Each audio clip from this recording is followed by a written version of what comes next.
All right, well, welcome back to Behind the Grind, and we are back in the studios today, and I have a very special guest, my guy, Napoleon Harrington. Yes, indeed. I call him Nick Harrington Jr. is what I really should call him. Yeah. Napoleon Harrington Jr. And I'll let him explain that in just a moment. But I'm so excited. This guy is somewhat like a star. I call him a star, and I mean something by that. And I'm not trying to call him a star in the aspect of a celebrity or anything like that. But he kind of is. But he is definitely a star, a guy that a lot of things are happening, and a lot of great things are happening. So we decided we want to talk about that on Behind the Grind. Today, we wanted to talk to someone in the profession of mental health and counseling and different things of that nature to bring a little different aspect to Behind the Grind, to kind of discuss that a little bit further. So, well, welcome. Thank you. And actually, here's what I got. We got to tell the full story. Okay, we'll talk about it. So back in third grade, I used to go to Sherrod's house and play basketball all the time. Isn't that crazy? Now, here's the funny thing. I never remember Sherrod picking me to be on his team. Wait, what? So when we would be at his house playing basketball, I was always playing against him. So, maybe I'll settle the score one of these days. One of these days we'll have to do that. But yeah, so we go way back to Anderson Elementary. Anderson Elementary. That's right. So shout out to Flintstones. Flintstones and That's right. Anderson Elementary That's School, right, man. right? That's right. You know what's crazy about that is, obviously we went to elementary school, and you know how that is. You put in an elementary school, and you go to school with some good people, and these are your friends, and these are all those buddies and all that kind of stuff. And then somewhere along the line, middle school, high school, things kind of switch around. But life brought us right back together. We met again at a church, but enough about us connecting. Let's get back to you. Let's talk about what's going on. Fair enough. With you. Yeah. Yeah. So currently I am the president for the Michigan Mental Health Counselors Association. Yeah. That's something that we've been involved with for probably the last 4 or 5 years, and I've been in that role. I was elected twice, which is really exciting. That's dope. And I'll maybe later on get into some of the conversation of what we've been able to accomplish. Okay. I also own a private practice in Southfield, Michigan. It's called Ambassador Counseling and Resource Group. We just celebrated our 10th birthday a year ago, so 10 years in the business. I know. We making some stuff happen, man. Wow, 10 years. 10 years in the field of mental health. Wow. Well, for owning the practice, Yes. I've actually been in the field of counseling since 2014, 2004. Okay. And even slightly before then. I kind of like to say I've been a counselor most of my life anyway. I'm a middle child, so shout out to all my middle kids. I'm a middle child, and so as a middle child, you kind of learn how to kind of like balancing between the two, yep, right? Absolutely. So we learn how to communicate with the youngest, and then communicate with the oldest, and then kind of bridge that all together. That explains your personality too. Yes, indeed. This outgoing personality, because being a middle child, you probably had to kind of. Yeah, you had to. Well, it's funny because shout out to my sister, Erica. Erica probably wanted me to be her sister instead of a brother. Oh, wow, yeah. So she taught me a whole lot about what it takes to sit down and listen, because she would talk to me about a whole bunch of stuff. Right. And I also got to give her a whole lot of credit. My sister used to do, there used to be shows in Flint that they called Teen Talk. Okay. Used to come off WSMH, Fox 66. And she was really heavily involved, and she was on TV and all this stuff. Yeah. And she kind of set the stage for what what you're supposed to do as a kid. So so she was high achieving, and she did all that stuff. So but she also made me sing songs with her, and I'm a terrible singer. Right. She used to. I remember one instance where we had to record a song for my grandmother. That's what she wanted to do. Okay. And so I had to sing. She put you there. Did she put like a wig on you? Well, my sisters used to put pillowcases on me, and I'm like, wait a minute. Okay, well, in full disclosure, it used to be a towel. My sister put a towel on my head, and so I used to have to sing. We would sing like Ashford and Simpson, Solid as a Rock. But the song that we had to sing for my grandmother was Atlantic Star. What is it, Girl? You Are to Me. Okay. Eve. All Yeah, right, that look one. at you. That one. At you. Yeah. Well, because it'll never leave my head. Okay, that was trauma. Shout out to my trauma experience. Trauma. That's why I'm a therapist today. And then my brother inspired me a whole lot. Growing up, we used to play a whole lot together, and then he was really heavy into sports, and he was a little more athletic than you. Yeah, he was. I'm throwing a little shot at you. Yeah, you could throw the shade, but he was. He was. And my brother actually, I got to give both of them credit, because my brother he's got this more outgoing personality than I am. Okay, they're really? they're more they'll step out there faster than I will. Okay, got you. I'm the one that kind of steps back first. I have to peep the scene and then eventually get involved. Yeah. But they both Erica and Chris, they were just the ones that just kind of jumped out there. So all of you are because you still are out there, even though you may be a little calculated, you still kind of get out there and do some things. So, so all of you guys was kind of like that, huh? Yeah. And wow. Well, we kind of didn't have a choice. My mom, we were always in some kind of program, always involved in something. And so I'm kind of a sum total of all those experiences that I had. I like to describe my life as kind of like gumbo. Okay. And of course, because I was born in the South, Biloxi. Shout out to Biloxi. You were actually born. I didn't realize that. Yeah. So you weren't born in Flint. No, born in Biloxi, Mississippi. Really? Really short story. My father was in the Air Force, and literally we went from Biloxi to Germany. Lived in Germany for a while. Nick, I never knew all these years. I never knew that. Traveled around in the Europe area. Came back to Georgia.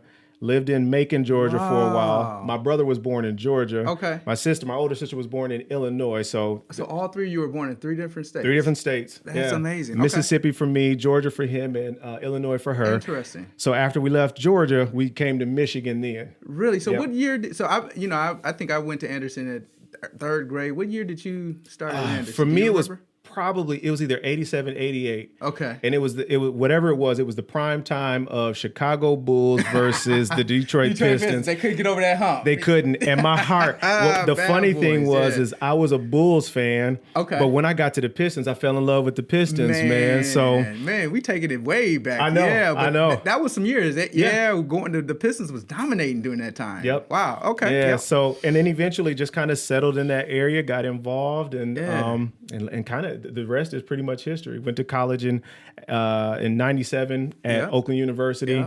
Got my bachelor's and my master's there. And you've done a lot of great things at Oakland University as well, right? Man, God is good. I've had a lot of opportunities to really get involved and get engaged. And I kind of take that conversation back to my mother was sitting with me at, we were at an event, and my aunt was really involved in her sorority, the Zeta Phi Beta. All right.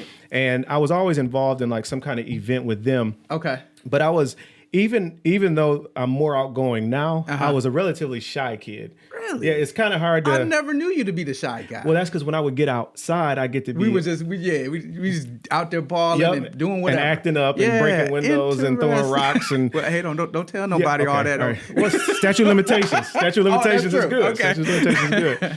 But I'll never forget. We were sitting in an event, and there were these guys that came out on stage, and I later found out they're called the Kappa League. Okay. There were these guys that came out on stage, and they stood out, and they were doing these speeches, and they were talking about how proud they are as young African American men and encouraging. Yeah. And I just kind of was looking at that. And my mom leaned over to me, and I don't know if she even remembers asking me this question, but I feel like it was a question that kind of echoed in my soul most of my life. She leaned over and she asked me, she said, "Do you think you can do that?" Wow. And when she asked me that, think about what you say to your kids, because you never know what they remember. Right. That I remember. And as I remembered that, it just kind of made me think, well, yeah, I can do that. Yeah. I think. And maybe a couple years later, she enrolled me in the Kappa League. So you were part of that league? I was. Nice. I was. Nice. And I ended up, believe it or not, becoming the president of the Kappa League then. Really? Which it's kind of amazing. Yeah, that is. Because when you're a part of programs and when things are going on and you're investing in your kids, you never know what program they're going to catch fire in. Well, that's interesting. Like we go back to elementary and everything. And, like I said, you had that stint where you were in middle school and high school somewhere else. Yeah. And when we circle back, not saying that you were a whole new guy, but there was something about you. Do you think there's some things that you learned in that kind of tie to kind of making or, developing you to who you are today? Or most of the things that I did, I said yes because I was a pleaser. Okay. Most of the time. Yeah. Right. And I wanted to make my mom happy, and I wanted to just do what I was supposed to do. Right. Of course, full of mistakes and full of just reservation in a lot of ways. Right. But to be honest with you, I was terrified when it came to doing just about everything that we did. Wow. And a theme in my life that was that became real salient probably Probably early college was, it took a lot of courage to do a lot of the things that I've done. Okay. And I just remember coming to terms with this word courage, and it never left me, you know? Yeah. And then ironically, later on in the future, I had a client kind of dub me as a courage counselor, and the That's where name that came stuck. from. Yeah. Okay. And then I've just become affectionately known as the courage counselor. Let's talk about that. I love that. Yeah. That is your thing. You're the courage counselor. And truthfully, without anyone giving you that title or anything, in my interactions with you, you know, like I said, when I circle back and we connected in our earlier years, right?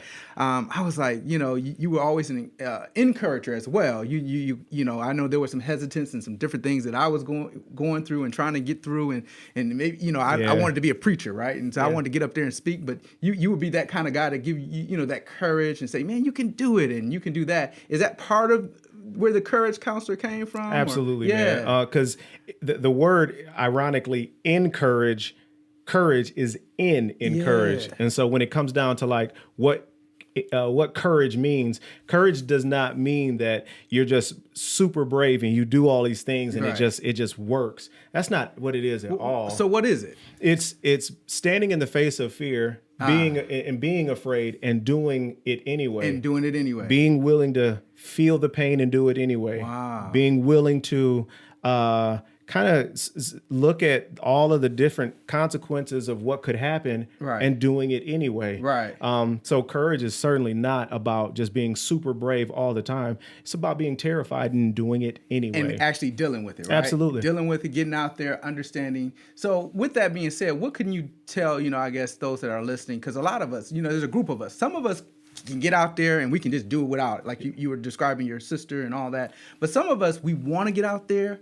We want to, you know, we want to step out and we want to do some certain things. What would you give us? Because we know we have to. Yeah. What would you say to us to kind of, you know, remind ourselves or whatever it is to do that thing that we want to do? Yeah, I'm a huge fan of trying to simplify as much as I can. Sure. And the best way to simplify something is to let somebody know that if you're trying to get into a field or get into a project or do something that you've never really done before, it takes practice. Okay. Our whole lives are literally about practicing. Okay. And if you think about it, they lied to us a long time ago when they taught us that practice makes perfect. Right. Practice does not make perfect. Because it didn't work for me. Not at all. I never got perfect. That's right. Practice makes pattern. Okay. And if you practice a pattern long enough, the pattern can become permanent. Okay. So practice makes permanent. Okay. And it's via that vehicle of pattern. Okay. So what do you mean by that? So like if let's say I'm thinking about, you know, like going back to my speaking, you know, I wanted to get, you know, again, going back to this guy who kind of helped me. I wanted to get out there and I wanted to you know, I know there was something in the word, the Lord wanted me to share something, but I wanted to hold it in. What would you say to, you know, that 20-year-old me? Oh, man.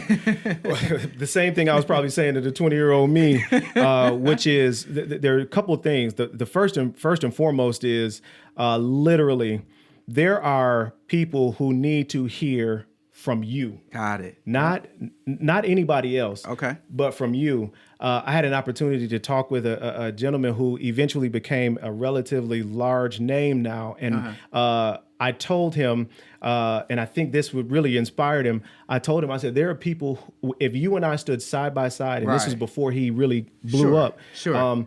We were standing, I said, if we stood side by side and if I got up and spoke, and I'm the therapist with all these degrees and all this information, they won't listen to me. Okay. But if you say it, they'll listen to you because they hear it from your voice. Got it. They connect with your perspective. They connect with your tone. And they need to hear it from him. And they need to hear it from you. Wow. And the design is that they hear it from you. Right. Even if we said the exact same word in the exact same tone in the exact same way, there are things that you have to say that people have to hear from you because they connect with you. Wow, that's huge that you say that, because obviously the therapist and all that is a part of the puzzle. Sure. But there's also, you know, that other voice that we're just describing that someone like may seem insignificant, like, oh, I don't have this degree, I don't have that. But because God has put something in you, given you something, you should be able to share it and give it the way that God has given it to give to the people, right? Absolutely. To connect to that group of people. Is Yeah, that what we're getting? Absolutely. And in fact, I know to bring it to like an analogy, and this analogy Sure. sits with me for forever. Okay. There is a donkey in the Bible that is world famous and never gets credit, but it is named in the book of life. Didn't forever. go down in the Hall of Fame, but right. And it's the donkey that was responsible for carrying Jesus into Jerusalem. Had a role, had a role to play. And he chose that donkey. Yeah. So the way I think of it is, if that donkey did not bring him in, Right. It created significance for that donkey. Wow. And so as I think about myself as Right. a donkey, Right. literally, Right. my significance is bringing in such an important message. Right. And we all have something very vital, something very important. That's good. And I use another kind of thought process to think of like level of value. Okay. So like, let's say in terms of like what you're feeling or wherever you are, let's say you're just struggling, you're having a hard time. If I'm at a 0 and if the scale goes to 10 and the lowest is -10 and the highest is +10. Okay. If I'm at a 0, I can influence zeros and everybody underneath that. Okay. Wow. If I'm a 1, I can influence ones And and everybody underneath that. If I'm a -9, okay. I can influence -9s and a everything. -10. It doesn't matter where you are. You can always. You always have influence. That's a word. Yeah. You Wow. always have influence. So no matter where you are in the sphere, you have something to give. You have something to bring. Wow. It kind of reminds me of the talents in the Bible. When the Bible talks about those that had the more talents compared to Absolutely. the one that didn't have that much. But so that's something that we should be aware of. Yep. And how God has ability to use us regardless of what state we are. And there's so many that's relying on us. Right? Absolutely. Right after you failed, right after you messed up, right yeah. after There's the still worst of the somebody. worst, there's still somebody that you can work to. That's work a with. word. Yeah. Now I'm going to shift a little bit. Yeah. Glad it's a great conversation. I'm forgetting that we're here on the podcast. Yeah, I know. We're going back on some things that we're talking about. But a lot of things are happening. It's two things I want to talk about. First and foremost, one, you're going to be a new father soon, right? Yes. Any moment. I don't know when we'll be hearing this, but pretty much any moment. Yeah. So forgive me if I'm checking my Exactly. watch to see if a message came through. Let's talk about faith. Hello, Faith out there. My wife. Hey, baby. This experience. Yeah. What do you want to share about that, man? How you feel? Well, I'm terrified. Okay. I'm Look at you. nervous. As a counselor, you're able to identify. Oh yeah, that I'm absolutely. terrified, right? Wow. Absolutely.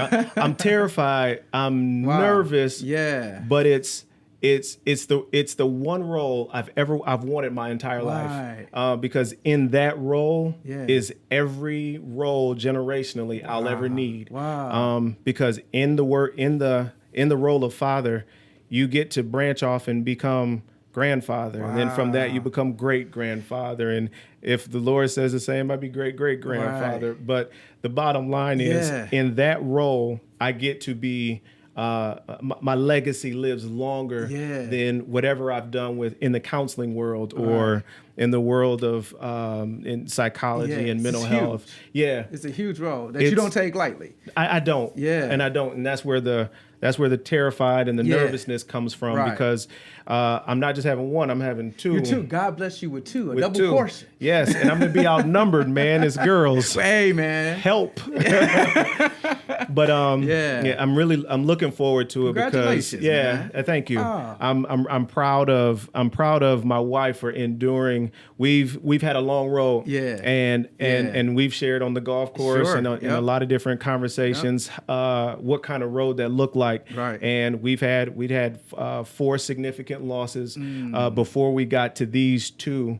And those 4, I can't wait to meet them when we finally transition. Wow. But I'm proud of my wife for having the courage. I mean, the lady has a steel spine. Yeah. And she had been able to just endure this with a grace that I've yet to see matched. That's awesome. You know, and I'm proud of her, like very genuinely. Even if she wasn't my wife, I'd be able to see her from Watch the her and see. outside Yeah. and say it takes a lot of courage to be able to do something like that. That's so awesome, man. Yeah, man. And I'm so proud of both of you, man. This is wonderful. New father, man. Yeah. Congratulations Thank once you. again, man. Thank you. So kind of going a little bit further, a lot of new things some significant things has happened for you recently. Yeah. You've been in, as you mentioned, you've been in counseling for quite a while, had to practice for quite a while, but God is leading you in other areas where you're leading groups. You want to talk a little bit about that and a recent change or recent thing that you were able to help put into practice. And I'll let you explain a little bit more about that. But. Wow. So never underestimate your interest in helping. Okay. I went to and my mom used to always tell me, and shout out to Carol, Miss Carol, shout out, love you, mama. Literally, she used to tell me, sometimes, son, you just got to show up. Okay. You don't have to be anything when you get there, but just show up. Right. And so there was this meeting that was happening, and I had always been involved around the periphery of the field of counseling, and been contributing to a program here or there, and helped and things like that. But I got to a point where I was like, I need to do something more significant. Okay. I went up to Jackson for a meeting for the Michigan Mental Health Counselors Association. Okay. And I had just been like convicted to do more. Right. Nothing more than that. Right. And I met a guy by the name of Jim Blundo who has become more than a mentor for me. He's actually become a friend. Okay. And it's been amazing to kind of see how this thing how it's blossomed. Okay. And I went to that meeting and I learned so much about ways I could get engaged and ways I can get involved. Right. And literally at that point, I went up to him at the end of the meeting. I said, "Hey, Jim, I want to get involved." Yeah. And he looked at me squarely and he said, only the way Jim Blundo can. He looked at me squarely and said, "You got chutzpah." Is that what he said? That's what he said. You didn't realize you would turn that courage up, right? I did not know. I just wanted to be involved, Yeah. and so first thing I did is I got in the car and I looked up chutzpah because I didn't know what it meant. So I just kind of nodded because he could have been like, "Boy, you crazy." And you didn't know what that word. I didn't know what it meant, but in essence, it meant something to the effect of having courage to step forward. And so I sent him an email that night, and told him I wanted to come to a board meeting. I did that and participated in the board for a little while. Okay. And long story short, eventually was elected president of that Michigan Mental Health Counselors Association. So you were the president of the. I became president. Yeah. Wow. Yeah. And this is you making that move and having that conversation. Okay, so talk about that a little bit. So once I became president, the organization was in a really tough position. Okay. It was almost 3 months away from dying. Okay. And there was a lot of things happening. We needed more people to get engaged and involved. Membership was falling. Kind of dwindling, yep. Yeah, some things happened in the background where a big chunk of money started to get, it was being sucked in, and we couldn't afford to run the organization the way we were supposed to. Okay. Fast forward a little bit for the sake of time. Jim, Terry, they made some very significant sacrifices, which helped to get us back in the balance. Okay. The board and the executive team ended up creating a series of trainings that helped to get us back on track. Okay. Our membership grew. Not only were we able to repay the people who made sacrifices, we repaid them and we gave them a tip. Awesome. So Meaning we extra? increased it. Yep, we increased it. Okay. Which means we went from 3 months of close to death to building the organization back up to be a powerhouse so that it could take on the legislation, which initially was called House Bill 5776, which later became House Bill 4325, which as of the 27th of January became law. Okay, so you, of course, for us non-counselors, that's right. You've got to help us understand. There's a lot of So in the background, basically, our license had not been touched since 1984. Okay. So once we received our license and everything, we needed to do some updates. Okay. At the direction of the Department of Licensing and Regulatory Affairs, what we did was we decided to take it on, change the language,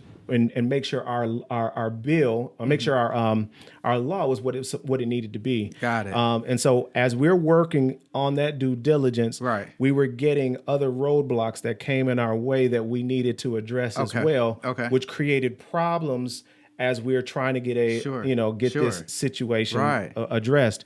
Well, fast forward a little bit further, we had to create House Bill 5776 to answer all the questions that folks had about our the way that we practice. And as that came into play, we had challenges from it was all kinds of directions. The good thing is, not only did we get those challenges helped us to bolster our position. So anytime opposition shows up, it shows how strong you are, but it also demonstrates where the kinks in your armor are. Really? The more they opposed us, the more we were able to go take care of our kinks and become that much stronger when we represented the bill. That's good. So House Bill 5776, we went all the way to the end, around lame duck session. Politics happened, and House Bill 5776 failed. So we needed to make sure that we restructured our position. Andrea Cascarilla of Acuitas is our lobbyist. And we also had a ton of support that helped us to get the ball to the finish line. And long story short, and probably too late. Long story short, literally, we amassed a massive grassroots campaign advocacy that legislators at the Michigan State level said they had never seen before. Wow. As we were, yes, the power of social media, the power of people who are within an organization, and even people who were outside of our organization. Getting behind it. Absolutely. Wow. Because they knew if the changes were to take effect, 10,000 counselors would not be able to do the work that they were trained to do. Oh, really? Okay. 10,000. So it was that significant. Absolutely. Wow. And hundreds of thousands of people would have lost access to care to their clinician. Wow. So imagine what kind of mental health impact that would have had in our state. A huge impact. And so we challenged the folks who were challenging us. We challenged their authority. And this is generally unheard of. As we went through the process, we were at the Attorney General's office. After we testified, I was probably fifth in line. So we got our testimony in. There were hundreds of people that testified.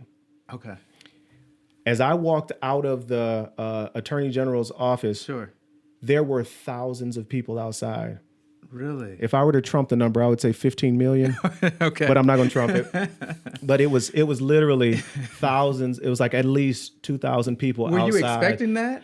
Well, we were hoping for it. But when we walked out and saw it, I was speechless, like literally speechless. Impact. Wow. And it was amazing to see.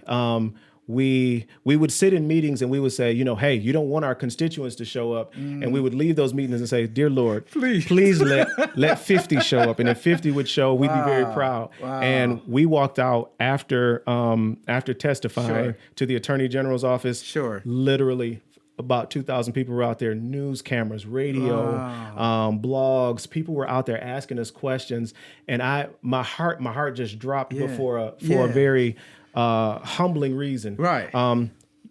There are people who respect mental health and see it as a primary piece of the puzzle. The timing couldn't have been any better. Mental health right now it's huge. Absolutely. It's impacting whether, I don't know who's, with the laws and everywhere else, but we from day to day see the impact of mental health and where it is. And wow, that's significant, man. That's huge, man. Congratulations again. Well, thank you. And I just feel fortunate because I'm standing on the shoulders of a whole lot of people who came before me. Sarah Schaefer, Irene Amatrano, Jim Blundo. Although they were a very central part of the team that helped to push this thing forward. And I'm happy. And again, I just showed up. And when you show up, and if you're patient and learn and take in what you can, you literally get to be written in history. And that's something that, I'm just listening to this and I'm just going back to that whole courage thing that you talked about and that conversation you had with your mom and having that to show up, right? it paid off. It's almost, and going back to what you're saying, preparation, right? You may not have known what you were preparing for, but it's almost as if God was preparing you for moments like these. And it may be more moments to come, but moments like these to know when the opportunity for you to stand up and be that advocate and to be that voice, take it on. And it sounds like it sounds like that's what you experienced. Yeah, it's 1,000%, and I know 100% will do, but 1,000%. And when you were talking about standing up and the courage it takes to stand up, right? Alongside that point, I love balance. Winston Churchill said, "It takes the same amount of courage to stand up and speak that it takes to sit down and listen." So to balance the conversation too, yes, it was cool and courageous for me to stand up and speak, but it took a lot of courage also for me to sit down and listen to the people who were informing this movement. Because we literally created a mental health movement in the state of Michigan. Right. And you couldn't have done that on your own. Absolutely and not. One person couldn't have done it. It Never. took a collective to sound like to bring that to pass. Absolutely. Right? Wow, that's huge. Absolutely. That's huge. Every time you see a Bible character who was pushed to the forefront, literally shortly after that, you hear about the cast of characters who were responsible for making it happen. Who did this and who did that. Yep. Wow, that is huge. And then you always hear Israelites, right? You always hear the Israelites after. So even though the leader stepped up, it was still a nation. Absolutely. And their names just didn't get put in those books. But they are still significant names. Listed. So if you don't mind, since we're talking a little bit about Bible here, and I want to, since I have a moment with the counselor here, and being, the background of ministry for me and just, paying attention to ministers and different things. Nowadays, there's a little thing that's coming out where pastors, or two things are happening, where ministers and pastors are happening, where pastors are either leaving the pulpit because of stress or, the pressures and, maybe going through other things in life, and they're deciding to walk away because of the people. And others are not only walking away, but committing suicide. Yeah. I don't know how much you can talk about that. And, I know it's a brief moment. Maybe we have to do a whole nother program on that. Yeah. But I figured I had you here. I would want to talk to you a little bit about that. What do you think? Yeah, well, there's a lot when it comes to the role of the church when it comes to mental health. Okay. And to bring it even to a cultural context, African American community has literally used church as their clinics for years. That's all for the most part, all we've known. Yeah. Right? And there's a myriad of reasons why that is. I remember talking to Cynthia Canty on NPR, and she was asking the same question, like, why is it that Black folk primarily go to church as opposed to going to get support for therapy, et cetera? And I mean, the reasons range from there's an intolerant history in America with African Americans and a system. And when you're in mental health, you're a part of the healthcare system. And so if we represent a part of a system, we also have the ability to create punitive problems for people who go to the system. And so that, it's a troubling place or a troubling spot. So that's one reason. The other, we're a soulful people. We got a deep soul, and so church has always been a big part of what we do. And so we tend to think oftentimes that God is, if we don't respond to our mental health problems through church or through God, then we don't have faith. And that's not the case at all. That's interesting you say it that way, because you're right. Coming up in faith and, turn to the Bible and pray about it, which is good. Don't get me wrong. But we think that if we didn't go all the way there, then, if we use counseling and maybe there was something that the counselor provided, we in some shape or form may not give God the full credit. Is that what? Yeah, that's definitely a part of it. Okay. And then we've also got to remember too, there are definitely significant points in Scripture where when Jesus healed somebody, he would heal them, and then he'd immediately tell them to go see the priest. He would, right? And why in the world would he do that? Where the priests at the time were the people who were able to declare them from a human standpoint well or okay. And so they were to stand as a witness because from a professional capacity, they can confirm wellness. So the same principle is true. Today, yes, go to church, go get prayer, pray yourself, have faith, but go to the doctor. Yes. go see your clinician. Yes. Because if you're able to go talk to your clinician, what will happen is your clinician will give you context as to what the problem is and will give you solutions and strategy on how to address it. That's good. So the reality is churches now are, and I've had a few conversations with some pastors who are very revolutionary in this regard. Sure. They are now hiring counselors Okay. to take care of that therapeutic piece because the people need it. And they're turning their attention primarily on ecclesiastical matters, which frees them up to be that much more available to the move of God. And more effective in that area, right? Absolutely. Because, some pastors, and going back to that discussion about some pastors leaving out, they're being boggled down with things that, they say, hey, I signed up to preach, right? Yeah. I signed up to, like you said, to minister for the most part. And then, you're getting boggled down with issues that you, in some cases, may not be trained enough or may not have the capacity, right, to really provide to, those that are really hurting and need that help, right? Yeah, absolutely. So let's talk about the suicide. Like, and suicide is happening in all areas. I'm just right now narrowing in on, there's pastors that are having suicide. What do you think is triggering that, or what can be done to... The mantle of a pastor and the responsibility of a pastor, for those who really take it seriously, it's overwhelming. It is. It is a responsibility that is given to a human being to rely on their supernatural capacity or their ability to connect to God and help to serve people. We are people and we have limitations. And when people work beyond their limitations, they find themselves running on empty. And when you don't refuel, if you don't rest, your engine is only going to go so far without gas. All right, and the damage that can occur. The damage that occurs. Right. And so what we have is we have a lot of people who are, there are many people who mean very well. Right. And there are other people who are ignorant of what it takes to actually do that kind of role. Sure. And so they get bogged down, they get overwhelmed, and they get lost. And sometimes when you're not getting support for depressive feelings, if you're not getting support for things that already are existing in your own life, because again, I can't stress this enough, they are people too. Yeah. And they've got their own things. Yeah. When you're not getting support, appropriate support, well, then you feel hopeless. And one of the strongest determinants of suicidality is this feeling of despair and hopelessness and not being able to get it resolved or addressed.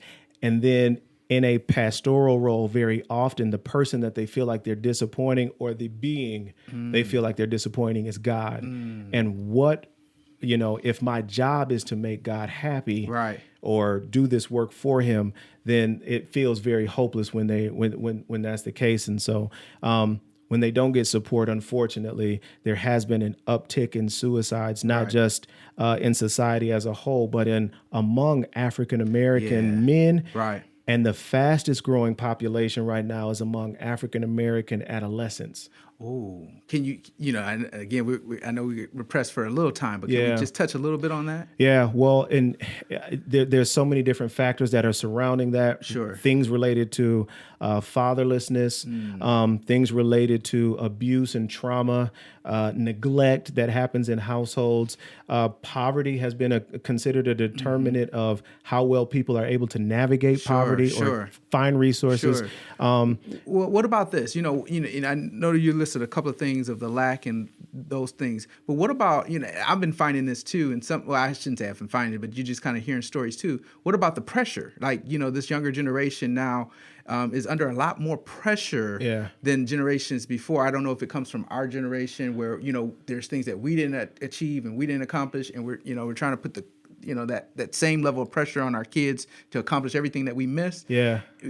Some not living up to that, or battling with suicide or having suicide thoughts. Yeah. Have you found that coming up, or? I think what I found most is, and other clinicians may have other aspects of this conversation, but what I found most is a lack of attention has been creating a lack of attention to the child in appropriate ways and healthy, meaningful ways. Yeah. We just don't spend time with our families and kids the way that we we should. Sure. And what that does is it creates this unique division of attention. And so, and you can see it in just a normal household when everybody comes in at different times. We don't have the same dinner time. And so if we don't have the same dinner time, you eat dinner here, I eat dinner here. And it's just this small movement of pieces where everybody's kind of in different areas at different times. We're going through whatever, and we're not really taking time and spending that presence, being present with our children, with our families. Yeah, and we've let devices captivate the attention of our children as opposed to us sitting down and saying, "Hey, baby, talk to me for a little while," or "Son, what's going on? What's been going on?" Having those conversations. Yeah. And one of the advice that I give to parents a lot of times when they're thinking about, why is my child so distant or all of that, and they won't talk to me, I encourage them. I say, well, will you go in their room? Because you pay for it, lay across their bed, and you talk to them about you when you were a kid. There is nothing more interesting to a child than hearing about when their parent was the same age as them. That's good. Because if you go in there and you say, when I was 13, let me tell you about my girlfriend. And they go, what? You had a girlfriend at 13? I can't have one until I'm 16. Right. And what that does is it creates a unique dialogue. And it helps them to relate.